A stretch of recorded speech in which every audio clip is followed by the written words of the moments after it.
வீரத் தமிழரின் மரபில் உறக்கு முறையில் உருவாக்கப்படும் அம்மன் TRY-TFT ஓர் உறுதியின் அடையாளம். திருநெல்வேலியில் பேருந்து சேவை எந்த அளவிற்கு இருக்கிறது என்பது தொடர்பான விவரங்களை வழங்குவதற்காக இணைந்திருக்கிறார் செய்தியாளர் மருதுபாண்டி. கொஞ்சம் முன்னாடிதான் சார்லஸ் குறிப்பிட்டாரு, தற்காலிக பணியாளர்களா ஓட்டுநர்களையும் நடத்துனர்களையும் நியமனம் செஞ்சு பேருந்து சேவை திருச்சியில இயக்கப்படுது அப்படின்னு. திருநெல்வேலியில என்ன நிலவரம்? அங்க பேருந்து சேவை அப்படிங்கிறது முழுமையா இருக்கா?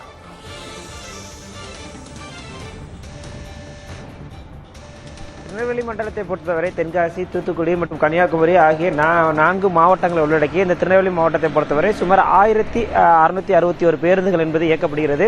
சுமார் நேற்று முதல் படிப்படியாக பேருந்துகள் எண்ணிக்கை அதிகரித்தாலும் நேற்று மதியம் வரை 98% பேருந்துகள் என்பது முழுமையாக இயக்கப்பட்டதாகவே மண்டல அதிகாரிகள் தரப்பில் தெரிவிக்கப்பட்டிருந்த நிலை இன்று காலை முதலும் தற்காலிக ஓட்டுநர்களை கொண்டு இந்த பேருந்துகள் என்பது இயக்க துவங்கி இருக்கிறது. நீங்களே பார்க்கலாம், நேற்று இதே இடத்தில் நேரலை செய்திருந்தோம். இந்த நேரலை செய்யும் பொழுது இதே இடத்தில் பேருந்துகளே இல்லாமல் ஒரு வெறிச்சோடி இருக்கக்கூடிய ஒரு நிலையும் பொதுமக்கள் நீண்ட நேரம் காத்திருக்கக்கூடிய ஒரு நிலையும் இருந்தது. ஆனால் தற்போது நீங்க பார்க்க முடியும், நம்ம ஒளிப்பதிவாளர் நாராயணமூர்த்தி காட்டுகிறார், அதிக அளவு பேருந்துகள் அந்தந்த பகுதியில் நிற்கிறது. பொதுமக்களும் அதிக அளவு தங்கள் பேருந்து பயணத்திற்காக இருக்கக்கூடிய காட்சிகளை நம்மால் பார்க்க முடிகிறது. தொடர்ந்து அதிக அளவு இந்த பள்ளி கல்லூரி மாணவர்கள் இந்த பேருந்துகள் பயணிக்கக்கூடிய காட்சிகள் நம்மால் பார்க்க முடிகிறது. நேற்று இதே நேரத்தில் பள்ளி கல்லூரி மாணவர்கள் பலர் செல்ல முடியாத ஒரு நிலை ஏற்பட்டதன் காரணமாக அவர்கள் நீண்ட நேரம் காத்திருக்கக்கூடிய ஒரு நிலையும் ஏற்பட்டிருந்தது.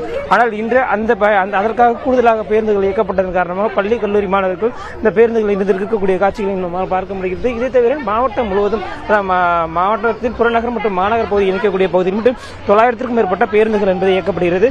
அது புறநகர் பகுதியிலிருந்து மாநகரம் இருக்கக்கூடிய இந்த பேருந்துகள் அனைத்துமே தற்காலிக ஓட்டுநர்கள் கொண்டு இயக்கப்படுகிறது. குறிப்பாக ஒவ்வொரு பணிமனையிலும் மாநகர் பகுதியில் 14 பணிமனையிலும் புறநகர் பகுதியில் 15 பணிகள் மட்டும் 31 பணிமனைகள் இருக்கிறது. 31 பணிமனைகளில் இருந்தும் தற்காலிக ஓட்டுநர் தேர்வு என்பது நடைபெற்று வருகிறது. தற்காலிக ஓட்டுநர்களின் அவர்கள் ஓட்டுநர் உரிமங்கள் சரிபார்க்கப்பட்டு அவர்கள் தேர்வு செய்யப்படுகிறார்கள். அவ்வாறு தேர்வு செய்யப்படக்கூடிய ஓட்டுநர்கள் மூலம் இந்த அரசு பேருந்துகள் என்பது இயக்கப்பட்டு வரக்கூடிய காட்சிகள் நம்மால் பார்க்க முடிகிறது. மேலும் எந்த ஒரு போக்குவரத்து சேவை என்பது தங்கு தடையின்றி வழங்கும் வகையில் இந்த நடவடிக்கையை அதிகாரிகள் என்பதை மீட்டிருக்கிறார்கள்.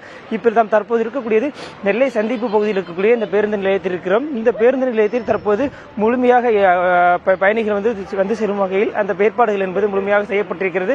மேலும் புறநகர் பகுதிக்கு செல்லக்கூடிய பேருந்துகள் மட்டும் புதிய ஓட்டுநர்கள் என்பதால் அது அந்த குறிப்பிட்ட கால அவகாசத்துக்கு வர முடியவில்லை, சிறிது நேரம் தாமதமாக வருவதாகவும் தெரிவித்திருக்கிறார்கள்.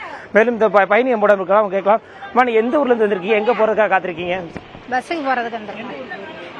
மணப்படை வீடு, துறையூர். அது ஒரு 20 நிமிஷம் இருக்கு. பஸ் வரல. ஆமா,